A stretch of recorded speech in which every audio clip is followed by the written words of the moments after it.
This review is made possible by Toyota of Naperville. Toyota of Naperville is the largest Toyota dealer in Illinois with hundreds of new and used vehicles in their inventory. Visit www.toyotaofnaperville.com or in person at 1488 West Ogden Avenue in Naperville, Illinois. Alright, what's up guys? My name is Zach and today I am driving a 2019 Toyota 4Runner Nightshade Edition. Up front is a 4.0 liter V6 and down below is a 5-speed automatic transmission. If you'd like to read more of my thoughts, head on over to carmarshal.com/overdrive. We'll be writing a complete article about the 4Runner Nightshade. But let's get back to that 4.0 liter V6. Now, finally, we are actually reviewing a different Toyota V6 than the 3.5 liter that they've been putting into everything else.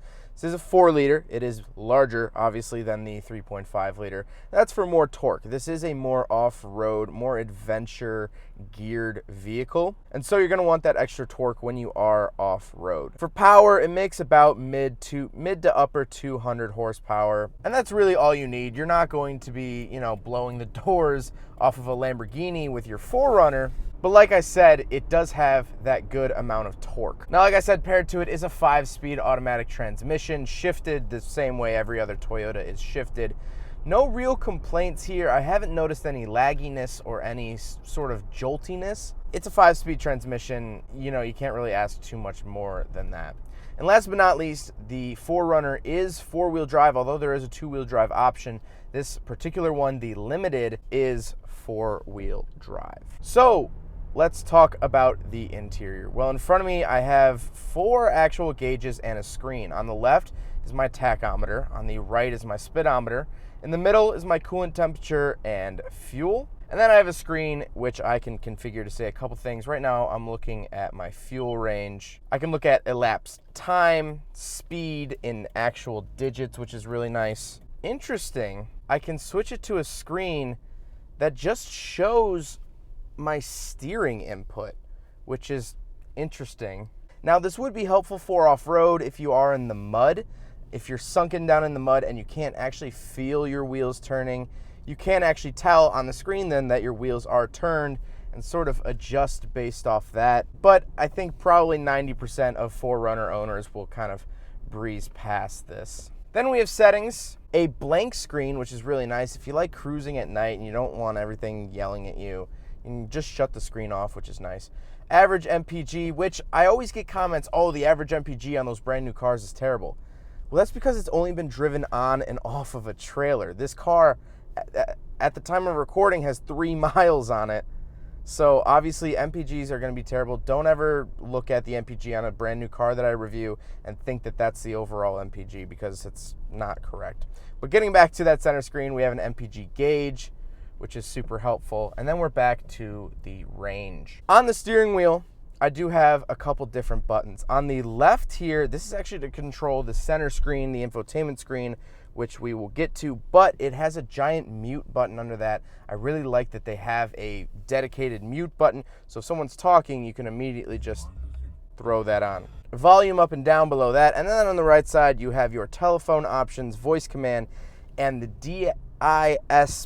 That is for the center display that we talked about earlier. To the left, there are power mirrors, the control button for the 400-watt outlet, which is super handy. There's also a button for heated windshield wipers. So this will sort of de-ice your windshield wipers, which is really cool. So you don't have to stick them up in the air.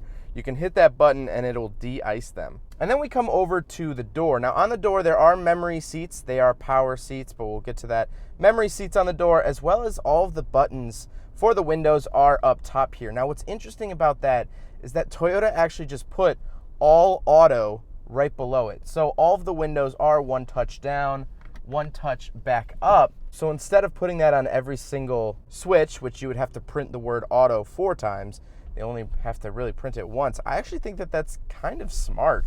It's a good money-saving trick. In the center, we get a clock up on the dash, really easy to read. It sort of has its own hood, so there's no glare. I like that. 2 vents. Then you have your infotainment system. Nothing really that interesting here. I like how big and how tactile the buttons are. You can get navigation. This is where your maintenance, Bluetooth phone, audio, all of that stuff will be found here on the center screen. At the moment, there is no Apple CarPlay or Android Auto. Then below the infotainment system, we have the climate controls. Again, everything in here is very tactile, very big, very large, and I really like that. These knobs have great feedback. I love the knobs. They look very durable. They look solid, and I like that. But down below the climate controls, you have USB aux and a 12-volt charger. But in between those, you have your heated and cooled seat options. And what I really like about this is that it's almost like a sort of 80s stereo where you click it and the button comes out, you adjust for whatever you want, and then you click it back in and it goes into the dash. I really like that. I think that's really cool. And I don't know, just a little gimmicky stuff like that kind of amuses me. Then we come down to the center console. The first thing you'll notice is the 4-wheel drive options. So you get a little knob, you can push it down, put it into 4 low, 4 high, and any adjustability there that you would like. I really like that. It's pretty solid. It looks good. I trust that knob a lot more than I trust like a little button over here. Then we get to the actual shifter itself. Very, very stock, very used and abused Toyota shifter. Even some Lexuses have this shifter. I don't have a problem with it. It's just the same exact thing in all the cars. Nothing bad there. But below the shifter, we get a really cool button. It is a window button. And you might be thinking, Zach, the window buttons were on the door like you mentioned. Ah, yes, but we forgot about one window. It is an auto window, and it is the rear window. If you saw that go down, if not, I will cut to a video of it. I like how it's one touch down, one touch back up. And I think that's one of the coolest parts of the 4Runner is that rear window. I just think that that's such a cool feature, and it really helps that sort of adventurous vibe with the car. Seats are comfortable. They're leather, perforated leather. Nothing too crazy there. I don't really have any more thoughts on it besides the fact that they're decently comfortable. Like I said, they are power seats. They are power adjustable, which is super, super nice. And they are memory seats, again, like I mentioned earlier. Now, this is a 4-door, so we will do a back seat review. All right, so we're in the back of the 2019 Toyota 4Runner Nightshade Edition, and legroom is great. The thing about it, getting in here was a little bit of a struggle. I really had to pick up my leg pretty high to get in the back. It's fine for me, but I know people who have back issues or leg issues, it might be slightly harder. I do have 2 12-volt 120-watt outlets down there. They are the cigarette lighter sort, not like a wall outlet. Like I mentioned before, one touch down, one touch back up. Windows back here. I do have a center console, 2 cup holders, but actually you can remove these rubber inserts, which is super nice for cleaning. So if someone spills like a juice and it's all sticky, you can wash that out pretty easily. There is no 3rd row seat, but plenty of cargo room back there. I'll show a video here of the cargo room. Pretty impressive amount of cargo room, I do have to say.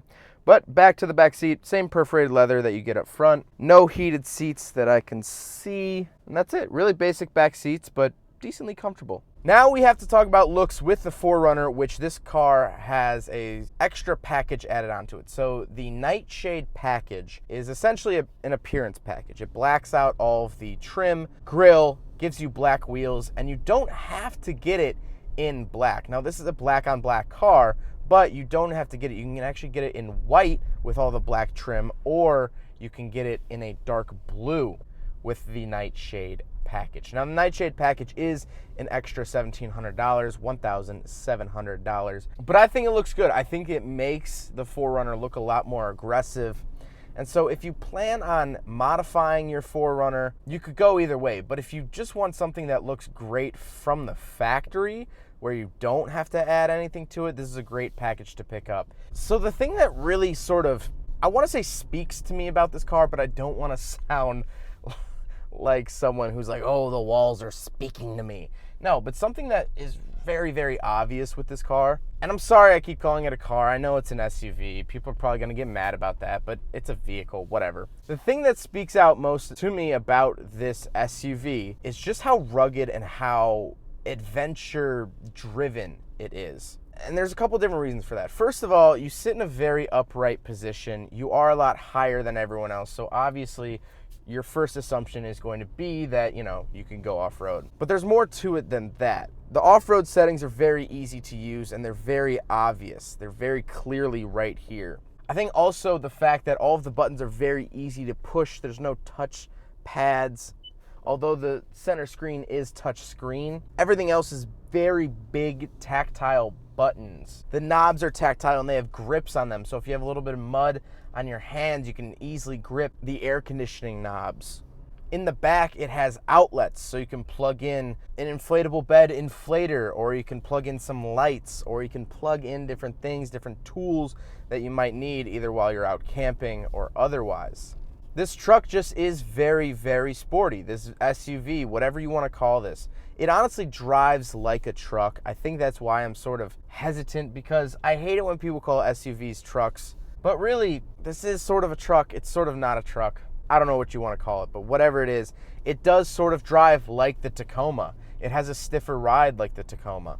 And overall, I have to say that I just love the ruggedness of this vehicle. I really feel like right now, I could drive to Yellowstone National Park and drive deep into the wilderness and set up a camp, and I can bring all of my camping equipment in the back. But that's what I mean. Like, I just feel like I can go anywhere. I could do anything in the 4Runner.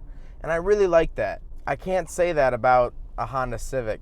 Well, I hope you guys enjoyed the video. I hope you guys learned something about the 2019 Toyota 4Runner Nightshade Edition. Huge thank you to Toyota of Naperville for getting me this car to review.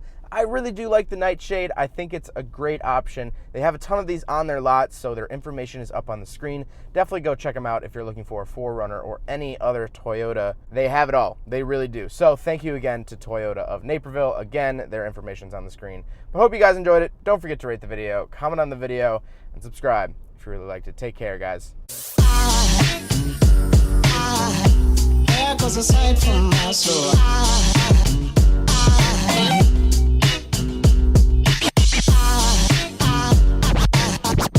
There goes a sight